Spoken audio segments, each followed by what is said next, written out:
Welcome back to a new video. Today we're gonna change the radiator. So that's it for today's video. Yeah, so the first step is gonna be to drain the current radiator on fluid. I'm gonna show you how to do just that. Okay, so what you wanna do is unscrew this bolt right here, and then you lift off the cap just a little bit so you get some air to it, and then the fluid's gonna drain a little bit faster. So I'm gonna show you how to do just that. Okay, so first off, just pull the bolt loose, take it off like that.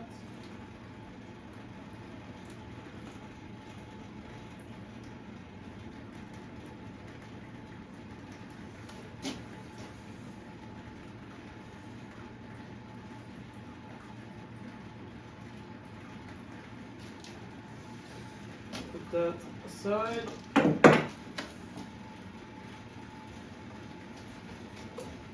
But if it empties too slow, what you want to do is open the cap. That's going to have to get some air into the system.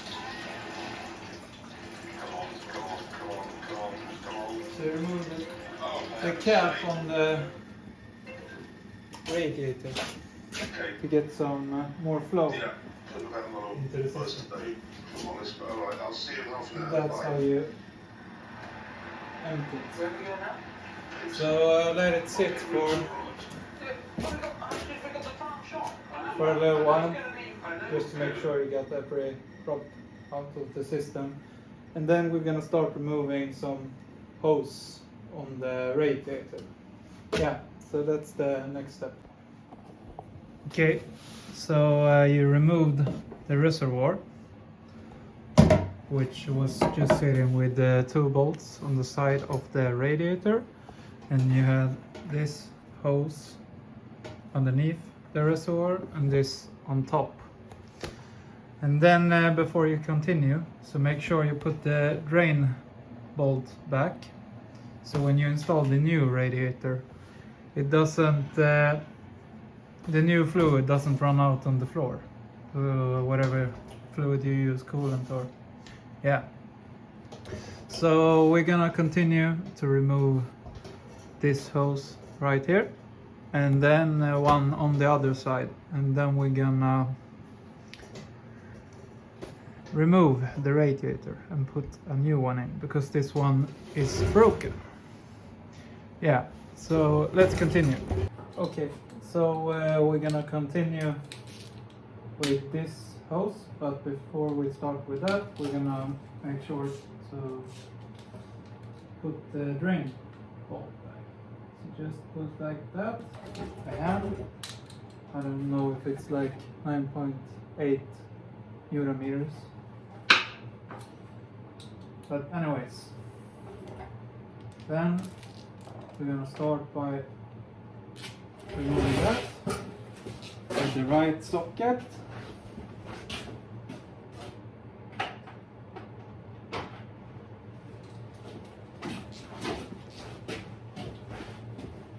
So for this step, make sure you have your bucket ready, because can be some leftover fluids. Just loosen the clamp. Usually don't sit so tight, so like that.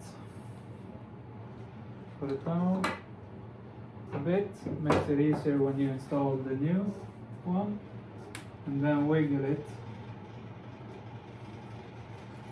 and be ready with your bucket.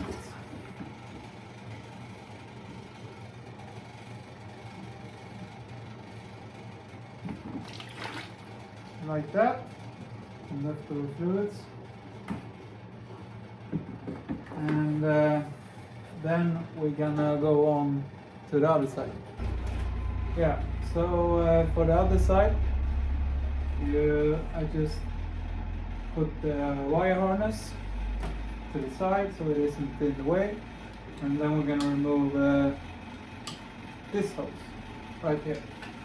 So make sure you have your bucket ready for some leftover fluids.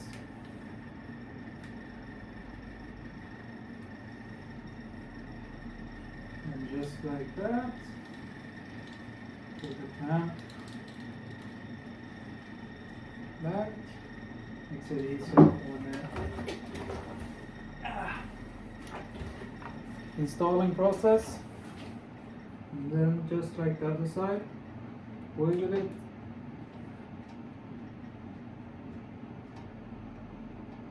And when you almost have it off, just make sure to be ready with the bucket.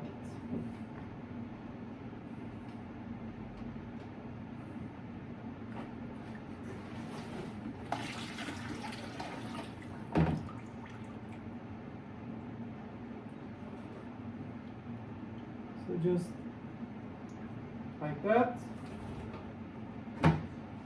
And now we're gonna start removing the radiator. So it's 3 bolts. It's 1 underneath and 2 on each side of the frame. I'm gonna remove the radiator and then install the new one. Okay, so we're gonna move the fan like we did to the new radiator, and then also this hose right here before we install it, and these like gummy rubber plugs.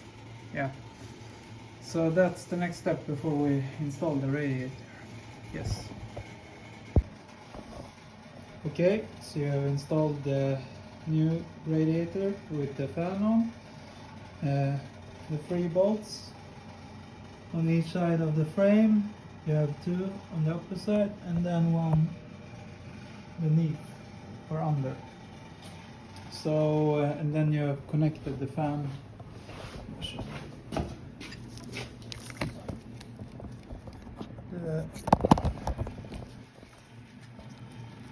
This one, and you have the small hoses connected to the radiator. And before you put the reservoir back, we're gonna install the 2 big hoses. So yeah, that's the next step. Okay, so you have connected the hoses just like when you remove them. So the big one on the left side and also the big one on the right side.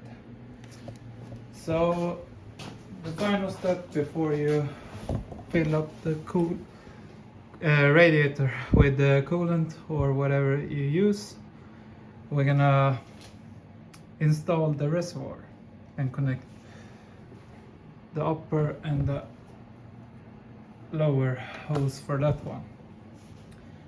And yeah, since this is a bike we used to compete with, we're gonna fill her up with some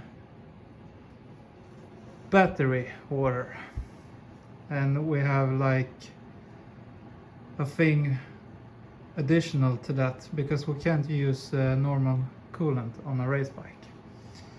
So that's the next step. Yes. Okay, so you just installed your radiator, and the last and final step is fill her up with fluids. So that's how you change radiators.